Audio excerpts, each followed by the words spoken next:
Oke cuy, ketemu lagi dan lagi-lagi kita ketemu di Rangkum Film. Seperti biasa, saya sampaikan terima kasih banyak buat teman-teman yang selalu nungguin rangkuman film di channel ini. Saya doakan kalian semua agar selalu dalam keadaan sehat walafiat. Karena apa? Ya, betul sekali. Karena kesehatan adalah segala-galanya. Oh ya, buat teman-teman yang belum subscribe channel saya, jangan lupa tekan tombol subscribe-nya dulu ya. Jangan lupa nyalakan loncengnya juga, tentunya biar saya semakin semangat bikin rangkuman film buat kalian semua. Oke cuy, langsung aja. Kali ini saya akan merangkum salah satu film yang baru aja rilis di tahun ini. Ya, film yang akan kita bahas kali ini berjudul Joel. Film action komedi ini secara singkat bercerita tentang Lindy yang memiliki gangguan penyakit di mana dia gak bisa mengontrol emosinya. Dan untuk mengontrol emosinya, Lindy harus menggunakan sebuah alat berupa rompi listrik yang akan menyetrum tubuhnya ketika dia marah-marah. Wow, lalu seperti apakah ceritanya? Langsung aja kita simak rangkuman ceritanya. Cekibrot. Oke cuy, film ini diawali dengan adegan diperkenalkannya tokoh utama film ini, yaitu Lindy Lewis. Dia adalah cewek cakep semlohai berambut pirang yang punya hidung buset mancung banget kayak perosotan anak TK. Namun di balik kecantikannya, diceritakan sejak kecil, Lindy ini ternyata menderita sebuah penyakit yang disebut sebagai Syndrome Explosive Disorder. Sindrom tersebut menyebabkan Lindy bereaksi dengan amarah yang tidak terkontrol setiap dia merasa marah sekecil apapun itu. Namun, di sisi yang lain, karena tubuhnya memiliki tingkat hormon kortisol yang sangat tinggi karena marah-marah, hal tersebut ternyata membuat Lindy memiliki fisik yang lebih kuat dan lebih cepat dari orang pada umumnya. Karena itulah, sejak kecil, Lindy terkenal sangat brutal ketika dia marah. Bahkan, teman sepermainan dia pun digebok sampai lari terbirit-birit kayak kebelet cepirit. Singkat cerita, karena Lindy tidak bisa dihentikan ketika lagi emosi, orang tua Lindy kemudian mencoba untuk membawa Lindy ke rumah sakit. Namun, apa hasilnya? Ya, betul sekali. Dokter di sana malah digebok, di smackdown, dan dihajar habis-habisan sama Lindy sampai turun pangkat dari dokter menjadi pasien. Bergurau. Berikutnya, merasa tindakan medis tidak bisa mengatasi kesulitan Lindy untuk mengontrol emosi dan kekuatannya, orang tua Lindy kemudian membawa Lindy ke sebuah rumah sakit jiwa. Dan di sanalah Lindy akhirnya bertemu dengan sebuah organisasi misterius yang berniat untuk memanfaatkan kekuatan Lindy yang super duper kuat. Sebagai terapi pertama, Lindy kemudian diceritakan berlatih dengan anggota militer untuk membentuk sikap disiplin. Namun, lagi-lagi, karena Lindy tak mampu membendung emosinya, sang jenderal yang nampak tegas, gotot, dan bertubuh kekar pun hanya menjadi samsak lembut di depan Lindy yang lagi marah-marah. Wow, gila. Singkat cerita, setelah semakin dewasa, untuk mengendalikan emosinya yang meledak-ledak, Lindy akhirnya mencoba sebuah terapi yang masih dalam tahap uji coba. Dan terapi tersebut ternyata menggunakan sebuah alat yang bernama rompi belut listrik. Ya, rompi belut listrik ini adalah sebuah teknologi mutakhir ciptaan seorang ilmuwan botak. Bukan itu ya. Nah, ini dia, namanya Dr. Muncin. Rompi ini bekerja dengan cara memberikan efek setrum belut listrik ke tubuh pemakainya ketika dia sedang dalam emosi yang memuncak. Jadi, si pemakai rompi diharuskan untuk menyetrum dirinya sendiri dengan cara menekan sebuah tombol power untuk mengendalikan emosinya. Dan berkat rompi inilah, akhirnya Lindy yang dulu sering ngamuk-ngamuk dan melukai setiap orang yang ada di sekitarnya, kini bisa mulai berlatih untuk tabah, mawas diri, tabayun, dan juga sabar ketika menghadapi situasi yang membuatnya emosi. Singkat cerita, pada suatu hari, Dr. Muncin si pembuat rompi anti ngamuk kemudian menasihati Lindy untuk mencari opsi lain untuk mengontrol emosinya. Menyadari rompi tersebut hanyalah sebuah alat dan menyadari bahwa satu-satunya hal yang bisa mengendalikan emosi adalah dirinya sendiri, Dr. Muncin kemudian menyarankan Lindy untuk hidup bersosial dan mencari seorang kekasih. Dr. Muncin merasa yakin bahwa dengan bersosial dan memiliki kekasih, sedikit demi sedikit Lindy akan mampu mengatasi problemnya dalam mengontrol emosi. Meskipun Lindy tidak pede karena perawakannya yang galak dan mudah emosi, Lindy pun akhirnya nekat download aplikasi Tinder, micet, dan juga TokTok untuk mencari sebuah kencan buta.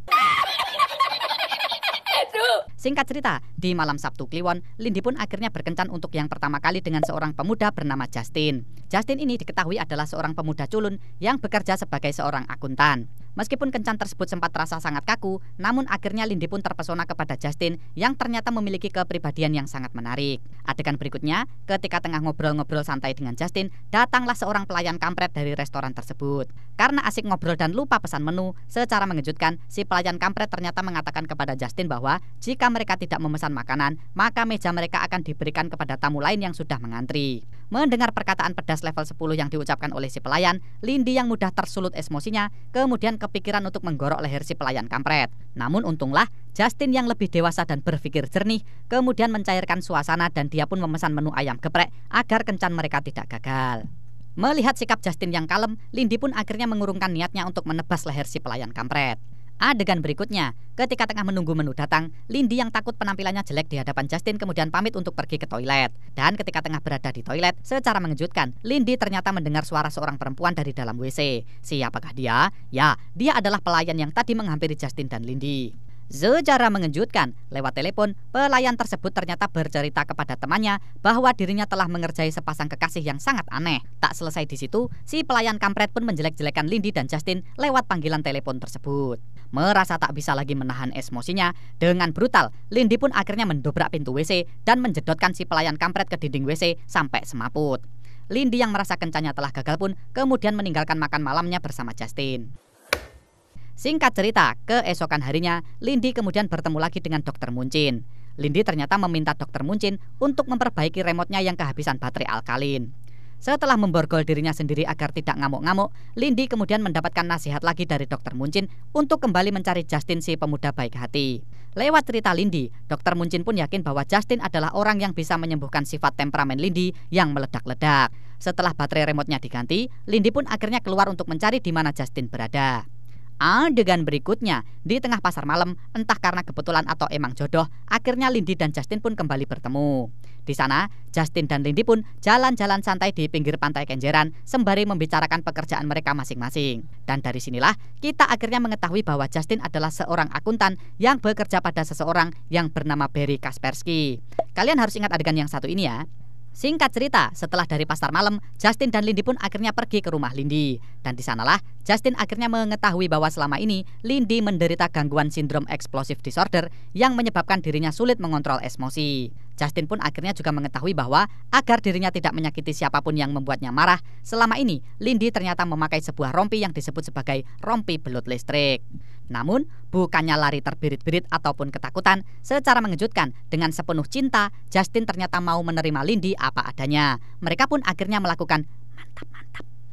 Keesokan harinya, setelah resmi berpacaran, Justin pun diperlihatkan memberikan sebuah kado kepada Lindy. Apakah isi kadonya? Ya, betul sekali. Mengetahui bahwa Lindy pernah mengatakan bahwa dirinya menyukai fotografi, Justin pun akhirnya memberikan sebuah kamera DSLR kepada Lindy. Adegan berikutnya, setelah memberikan kamera kepada Lindy, Justin pun pamit untuk pergi bekerja. Dan sesaat sebelum Justin pergi, Justin pun sempat meminta Lindy untuk datang ke rumahnya nanti malam untuk sebuah makan malam romantis. Lindy pun terlihat sangat senang dan semakin cintrong kepada Justin. Oh, dua-dua-dua. Adegan berikutnya, Lindy yang sedang dimabuk cintrong kemudian kembali menemui Dr. Muncin. Di sana, dengan perasaan berbunga-bunga, Lindy kemudian berterima kasih kepada Dr. Muncin karena berkat nasihat darinya, kini dia merasa jauh lebih baik. Lindy pun mengatakan bahwa sejak bersama Justin, Lindy merasa bahwa tingkat emosinya jauh lebih stabil. Lindy pun merasa bahwa dirinya tak lagi membutuhkan rompi belut listrik tersebut. Mendengar perkataan dari Lindy, Dr. Muncin pun merasa sangat senang. Namun, dengan tegas, Dr. Muncin menyarankan kepada Lindy untuk tidak tergesa-gesa melepas rompinya. Lindy pun kemudian pulang dengan perasaan bahagia. Lindy pun terlihat menggunakan kamera pemberian Justin untuk memfoto orang-orang di jalanan. Adegan berikutnya, mengingat malam ini ada candlelight dinner, Lindy pun kemudian berdandan untuk menuju rumah Justin. Namun, ketika Lindy mencoba menghubungi Justin untuk menyampaikan bahwa dirinya akan berangkat, tiba-tiba seseorang yang tak dikenal kemudian mengangkat telepon milik Justin. Dengan sangat mengejutkan, lewat telepon tersebut, seseorang yang mengaku sebagai petugas polisi kemudian meminta Lindy untuk pergi ke kantor polisi untuk dimintai keterangan. Wow, apakah yang terjadi saudara-saudara? Di kantor polisi, Lindy pun akhirnya bertemu dengan detektif Vickers dan juga detektif Nevin yang berasal dari Indihé. Dan setelah tiba di kantor polisi, kejadian yang sangat memilukan pun akhirnya terjadi saudara-saudara. Lewat pernyataan resmi dari kepolisian, Justin, seorang pria baik hati yang dicintai oleh Lindy, ternyata telah ditemukan tewas dengan luka tembak di kepalanya.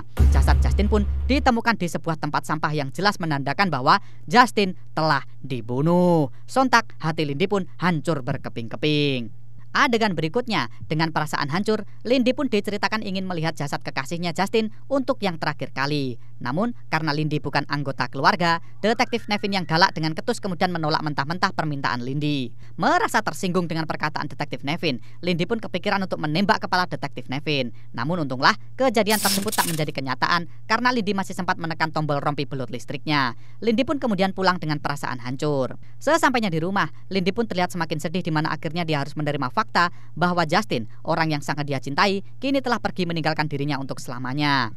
Dan karena merasa sangat terpukul dengan kejadian tersebut, Lindy kemudian diceritakan kembali menemui Dr. Muncin.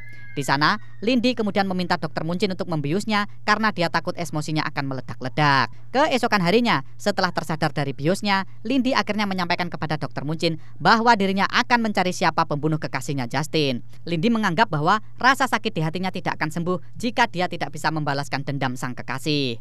Meskipun ide itu ditolak mentah-mentah oleh Dr. Muncin karena penyakit Lindy bisa saja semakin parah, Lindy pun akhirnya nekat menuju ke kantor polisi.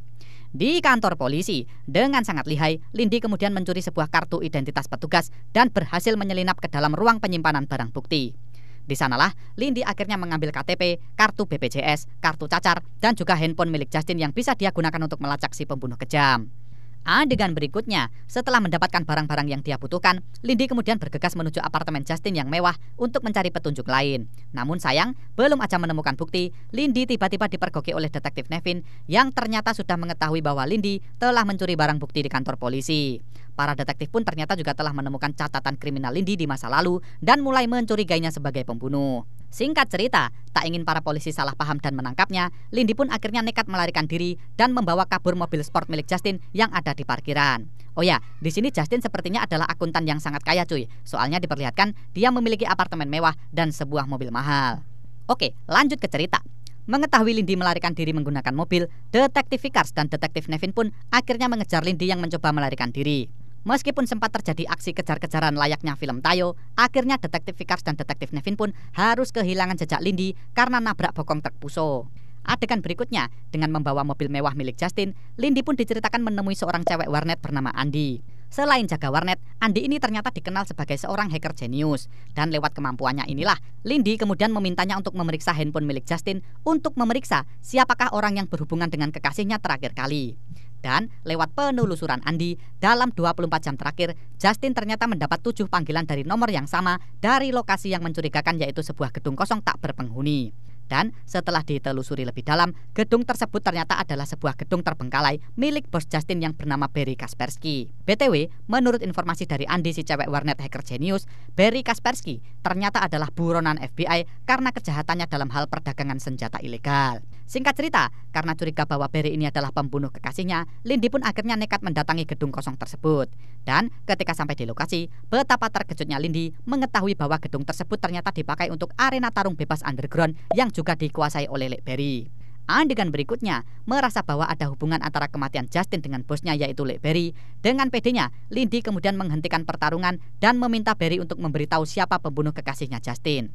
Lek Barry yang merasa bahwa Lindy ini punya nyali yang besar, kemudian mengatakan kepada Lindy bahwa dia akan memberitahu siapa pembunuh Justin, tapi dengan satu syarat. Apakah syaratnya? Ya, betul sekali saudara-saudara. Lindy diminta untuk mengalahkan 3 petarung sekaligus. Tanpa babi bucat cicot berat, dengan kekuatannya yang luar biasa, Lindy kemudian berhasil menghajar satu persatu petarung tersebut hingga babak belur. Gila banget nih cewek, super kuat ya. Russo.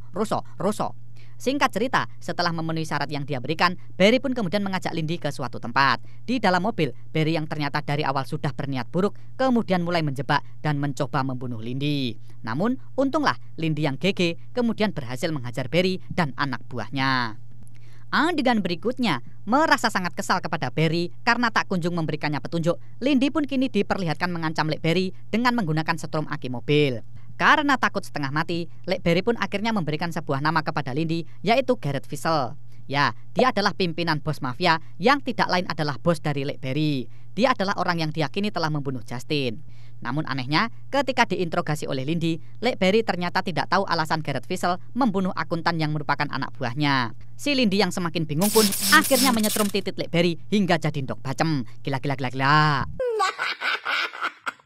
Adegan berikutnya, setelah mendapatkan nama Gareth Visser, Lindy kemudian mengunjungi detektif Vickers yang dirawat di rumah sakit karena insiden kejar-kejaran kemarin malam.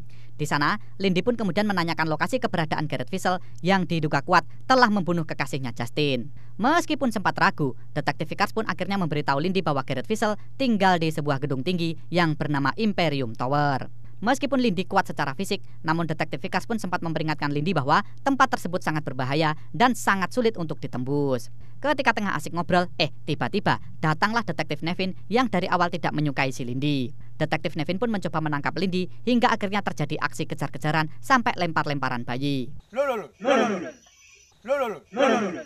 Adegan berikutnya, setelah berhasil melarikan diri dari detektif Nevin, dengan nekat, Lindy pun kemudian pergi ke Imperium Tower untuk bertemu dengan si Gareth Visser. Ketika Lindy baru saja masuk gedung, Lindy kemudian bertemu dengan anak buah Gareth Visser yang bernama Delacroix. Kepada Delacroix, secara terang-terangan, Lindy pun kemudian menyampaikan maksud dan tujuannya untuk bertemu dengan bosnya, yaitu Gareth Visser.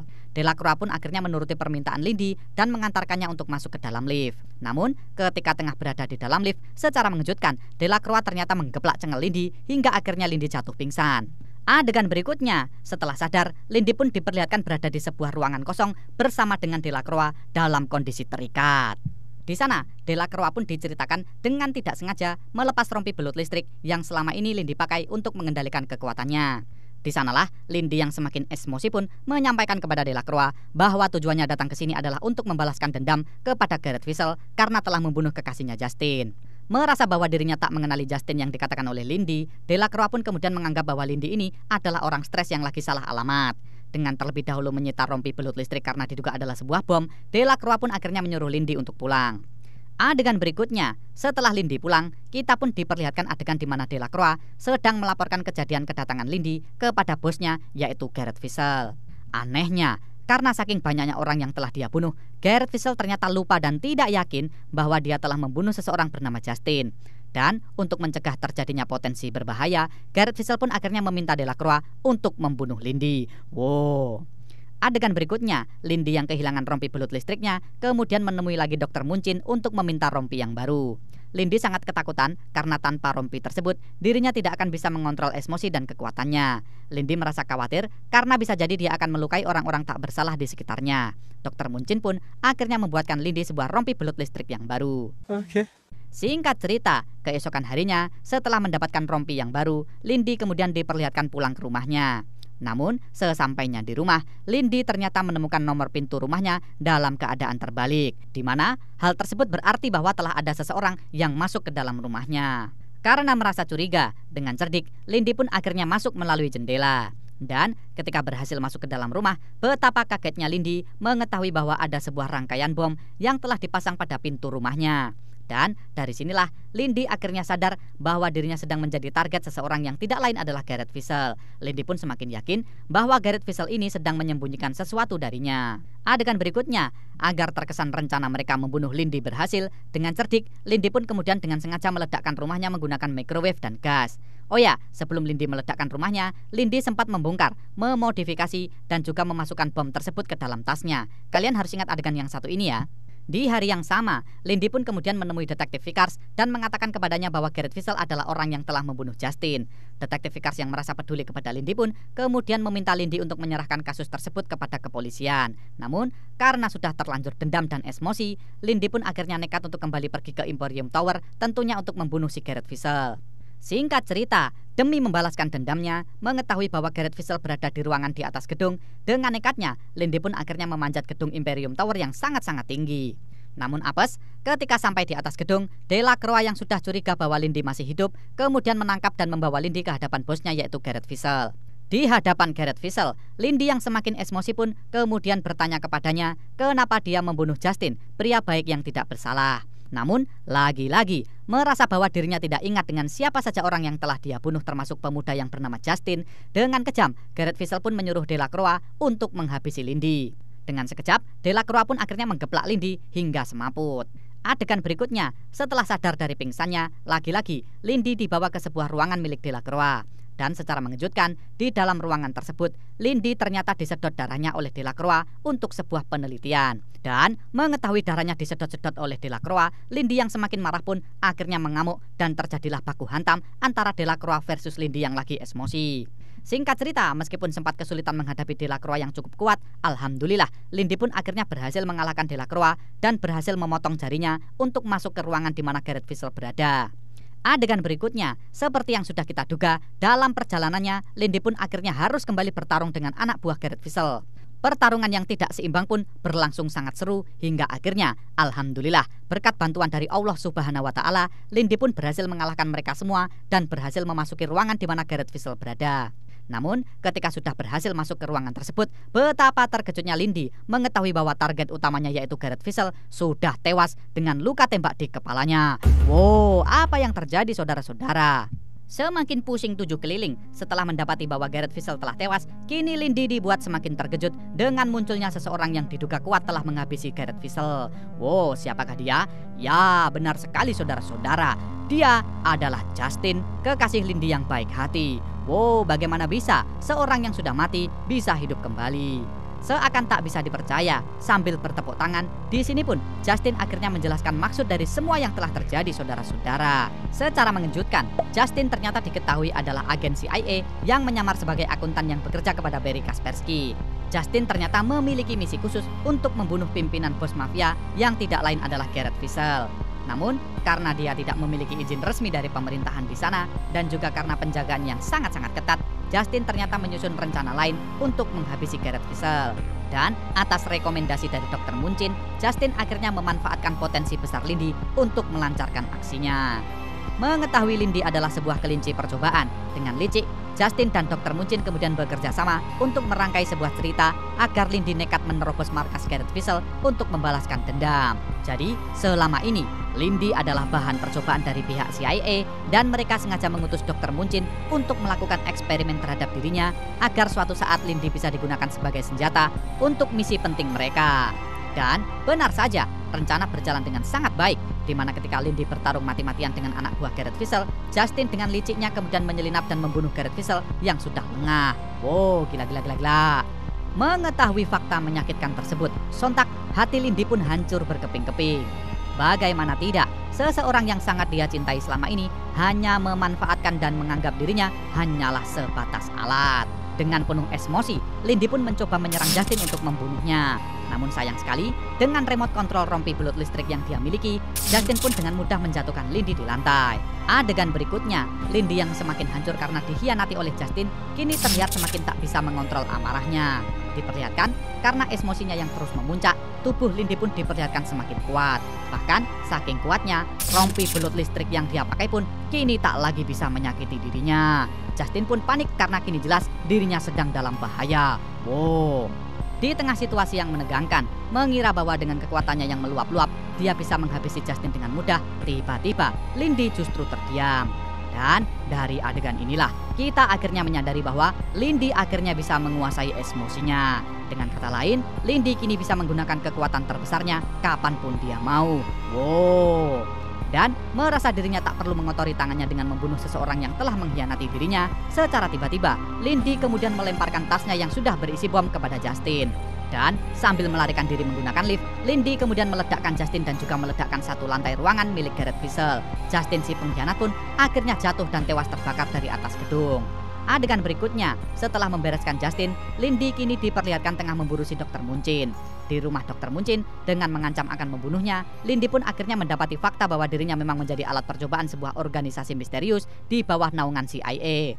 Dan ketika Lindy akan membunuh Dr. Muncin, tiba-tiba datanglah Detektif Vickers dan juga Detektif Nevin. Mereka pun akhirnya menembak kaki Lindy dan menjebloskan Dr. Muncin ke dalam penjara. Keesokan harinya, Detektif Vickers dan Detektif Nevin pun diperlihatkan tengah menginterogasi Lindy di sebuah rumah sakit di mana Lindy dirawat karena kakinya yang tertembak. Dan karena TKP yang sudah hangus terbakar dan tak ada satupun saksi, Lindy pun akhirnya dibebaskan dari kasus terbunuhnya Gareth Vissel karena tak ada satupun bukti yang mengarah kepadanya. Singkat cerita, di akhir film, beberapa hari setelah Lindy sembuh dari luka tembaknya, Lindy terlihat berjalan menuju kembali ke rumahnya yang sudah hangus terbakar. Seakan mengisyaratkan bahwa dirinya sudah move on dari Justin si pemuda kampret, Lindy pun diperlihatkan memberikan kamera pemberian Justin kepada bakul rosok di pinggir jalan. Dan di akhir film, sebuah kejutan pun akhirnya kembali terjadi, saudara-saudara. Ketika tengah berada di rumahnya yang telah hangus terbakar karena ledakan, tiba-tiba seorang wanita misterius muncul di hadapan Lindy. Wow, siapakah dia? Ya, betul sekali. Wanita yang tak diketahui namanya tersebut ternyata adalah salah satu anggota organisasi misterius dari CIA yang selama ini melakukan percobaan kepada Lindy sejak kecil. Wanita misterius tersebut pun mengatakan kepada Lindy bahwa dengan dirinya sekarang yang bisa mengontrol emosi, dia yakin Lindy akan menjadi sebuah senjata yang sangat hebat. Dan dengan mengeluarkan sebuah remote, wanita tersebut kemudian membangkitkan kekuatan Lindy yang sebenarnya. Dan film pun selesai. Oke cuy, itu dia rangkuman film kita kali ini yang berjudul Jolt. Meskipun banyak adegan yang sedikit kurang pas, saya kira dengan bumbu action dan komedinya, film ini masih bisa dinikmati. Dan sekali lagi, dengan ending yang masih menggantung, saya yakin film ini masih ada kelanjutannya beberapa tahun lagi. Saya juga mengira bahwa Jolt, judul film ini, merupakan julukan atau nama yang nanti akan disematkan kepada Lindy di film yang akan datang. Kita tunggu aja ya. Oke cuy, saya sampaikan terima kasih banyak buat teman-teman yang sudah menyimak rangkuman filmnya sampai selesai. Jangan lupa like, komen, dan share videonya jika kalian suka. Jaga selalu kesehatan, tetap semangat, jauhi maksiat, dan sampai jumpa di rangkuman film berikutnya. Sampai jumpa, dadah.